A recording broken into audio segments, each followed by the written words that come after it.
Steve Robbins here. Welcome to the Get It Done Guys quick and dirty tips to work less and do more. Today's topic is coping with too much on your plate. The quick and dirty tip is to look to your outcomes and prune. My name is Steve Robbins and I am addicted to having too much on my plate. When I was a kid, my parents let their friends Bill and Karen take care of me one weekend. Karen made macaroni and cheese for dinner, my favorite, but she gave me too much. I protested, but Bill insisted.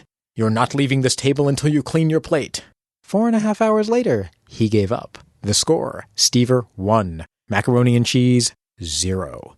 Bill died many years later, and it had a profound effect. When I was done celebrating, I realized he was trying to teach me a very important lesson. You see, these days, I put too much on my plate. I focused on my commitments, just like I recommended, and somehow I'm still trying to bite off way more than I can chew. Right now, I'm writing a business blog, a newsletter, a podcast, and Twittering. I'm writing the Get It Done Guy book and a separate blog about the book. I'm working out 4 times a week, thanks to trainer Tyler, in a vague attempt to recapture the body I never had as a 25-year-old, developing a product on overcoming email overload, like I should talk, marketing the product, and oh yes, running my coaching business, which is the one commitment that actually puts food on the table.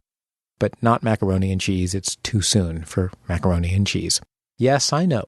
I'm the host of the Get It Done Guy, but that does not exempt me from the harsh reality of life.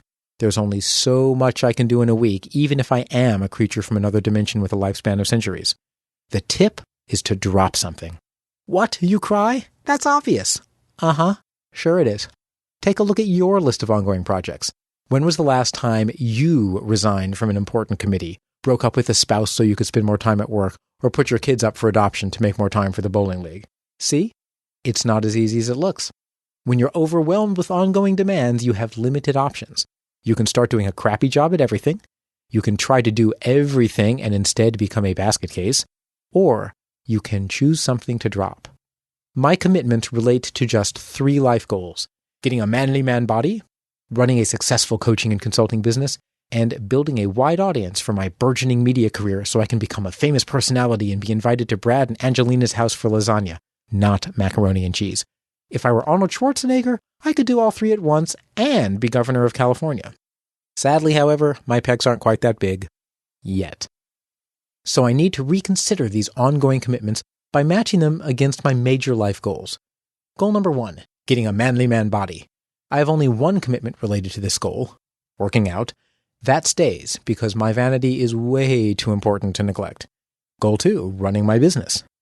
The commitments are a blog, newsletter, and product development. The product's almost done, so that stays.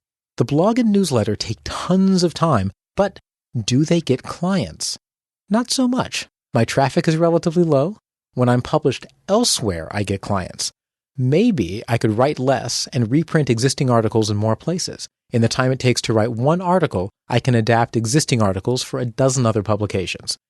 Meanwhile, if you're interested in leadership or entrepreneurship, please visit articles.steverobbins.com and read some of my articles. It will make me feel good. Goal number 3, building my media empire. The podcast, blog, book, and Twitter all relate. Maybe I can share content between the podcast and the book. After all, they are based on each other, duh. And the blog and Twitter can go on hold until the book's done. Unless Brad or Angelina are following me. Brangelina, if you're out there, let me know and I'll reprioritize. Wow, that was fast.